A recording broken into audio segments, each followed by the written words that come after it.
꽃이 피려면 망울이 있어야 하고, 잎이 나려면 싹이 있어야 되고, 성공을 하려면 열정이 있어야 합니다.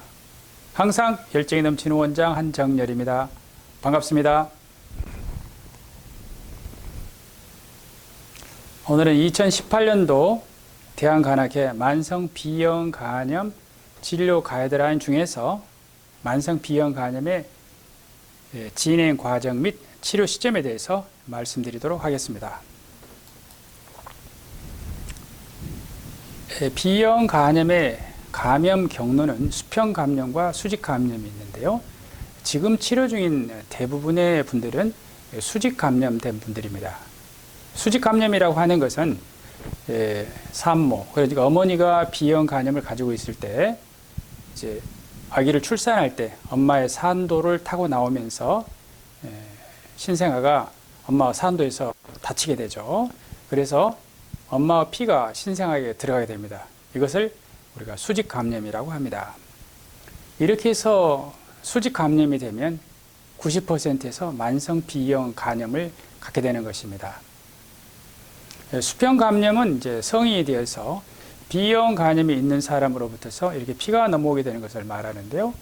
그래서 문신을 한다거나 또는 주사바늘에 찔린다거나 어떤 피가 옮아갈 수 있을 그 손톱깎이에 묻은 피가 옮긴다거나 이런 식으로 수평감염이 될 수가 있는데요.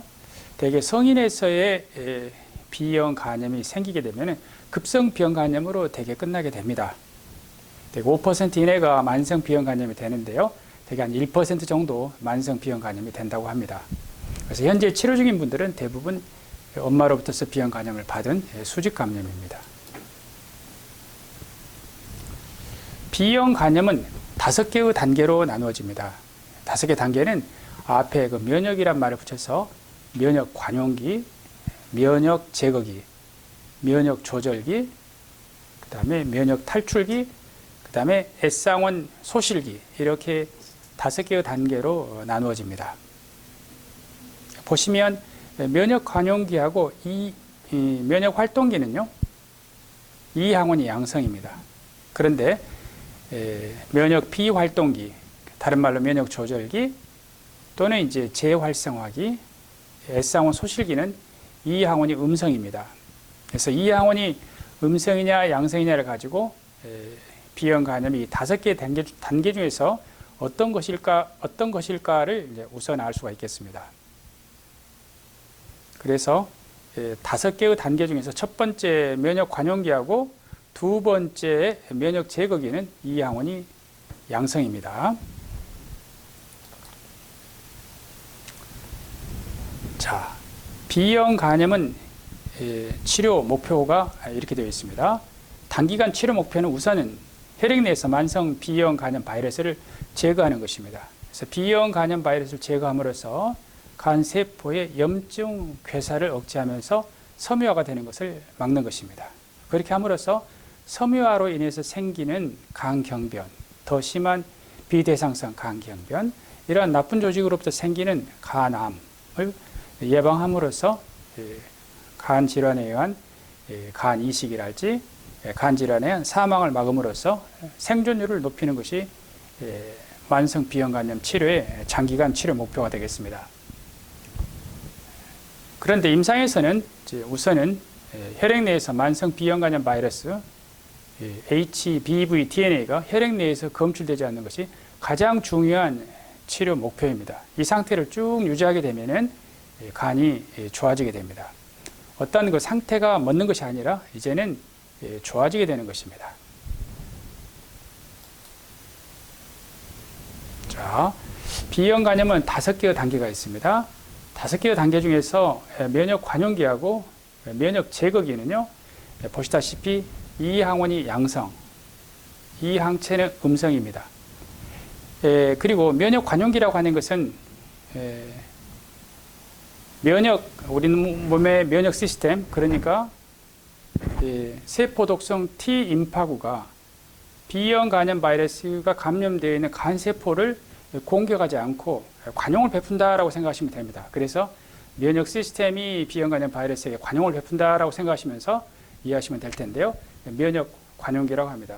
이 시기는 T 임파구가 B형 간염 바이러스를 제거하지 않기 때문에 B형 간염 바이러스 양이 굉장히 높습니다. 그래서 검사를 해보면 B형 간염 바이러스 양을 측정하는 HBV DNA가 굉장히 높고요. 측정 불가 이렇게 나오는 경우가 많습니다. 그래서 9억 8,900만 카피 이상 이렇게 많이들 나옵니다.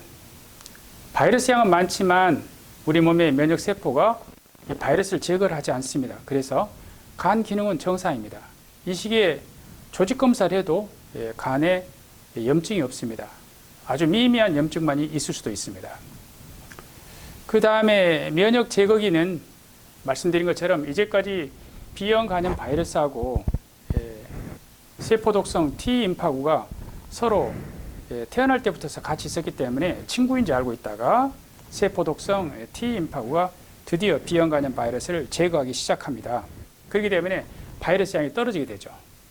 그러면서 간은 손상이 오기 때문에 면역세포가 B형 간염 바이러스 들어있는 간세포를 이제 공격을 하니까 간세포가 파괴되면서 이렇게 간 기능 검사는 올라가게 됩니다. 그래서 이 양은 양성일 때 면역 관용기냐 면역 제거기냐는 바이러스 양이 떨어지고 있고 간 수치가 올라가면 면역 제거기가 되는 것입니다. 그래서 이렇게 두 개의 단계를 구별할 수가 있습니다.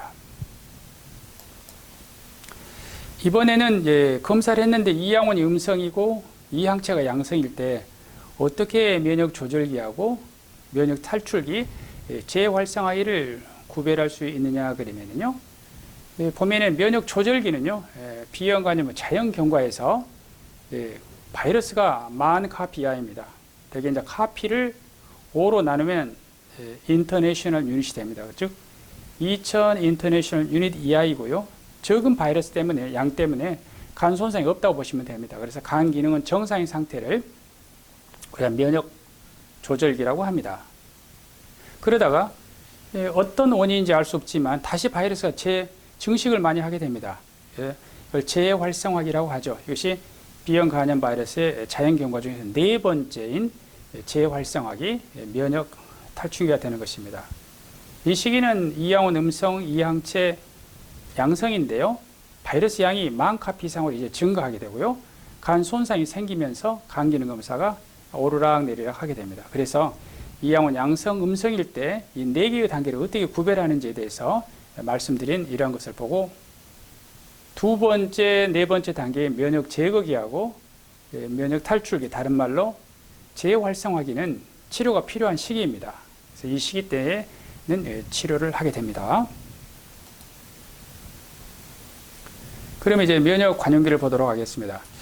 면역 관용기는요, 이항원 양성, 이항체 음성이죠. B형 간염 바이러스 DNA는 면역 시스템이 B형 간염 바이러스에 대해서 관용을 베풀고 있기 때문에 마구 증식을 합니다. 그래서 B형 간염 바이러스 양은 측정이 불가할 정도로 높고요. 그러나 간 손상이 없으므로 간 기능은 정상인 이러한 상태를 면역 관용기라고 합니다. 이 시기는 치료가 필요치 않습니다. 왜냐하면 간 손상이 없고요. 간에 섬유화가 없기 때문에 치료할 필요가 없는 것이죠. 이때는 되게 6개월 간격으로 혈액 검사하고 초음파를 하면서 그 다음 단계인 면역 제거기로 넘어가면 치료하기 위해서 정기적인 검사를 하면 됩니다. 대개 이제 20대 후반 또 30대 초반까지 면역 관용기가 지속되는 경우가 많이 있는데요.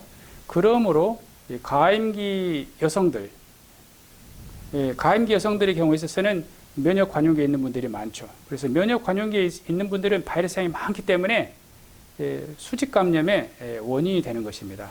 그래서 면역 관용기라 본인은 치료가 필요치 않다 하더라도 수직 감염 예방을 위해서 이 시기에 임신 후반기에 항바이러스를 사용을 해서 이때 사용하는 것은 비례됩니다. 사용을 해서 수직 감염을 막기 위한 그런 처치까지 하게 되면은 수직 감염 예방률은 거의 0%입니다. 물론 이제 태어나는 신생아에게 B형 간염 예방 접종하고 B형 간염 면역 글로불린 주사를 12시간 안에 수직 감염을 막기 위해서 또 그런 것을 같이 해줘야 합니다. 그다음에 이 시기에 바이러스 양이 많기 때문에 자꾸 치료하고 싶어 하는 분들이 많이 계시는데요. 이 시기는 간 손상이 없기 때문에 치료가 필요치 않습니다.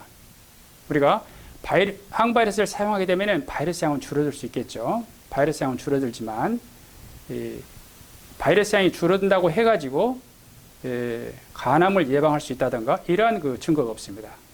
그 다음에 두 번째 단계인 면역 제거기를 치료할 때 그 치료 목표 중에 중요한 것이 이항원 소실인데요. 면역 관용기 때 항바이러스를 쓸 때 이항원 소실이 거의 사용하지 않은 군하고 같습니다. 그러니까 이항원 소실이 오지 않기 때문에 약제를 끊을 수가 없이 계속 사용해야 되죠. 그 다음에 약이라고 하는 것은 물론 좋지만 약이 가지고 있는 고유한 부작용이 있을 수 있습니다. 그래서 사용하기 어렵고요. 그 다음에 약제 내성 돌연변이 바이러스 생긴 경우에 있어서는 또 치료가 또 어려워질 수가 있습니다. 그렇기 때문에 이러한 점들을 고려한다면 면역 관용기 때는 약을 사용하지 않고 잘 지켜보다가 면역 제거기를 이용할 때 그때 치료하면 됩니다.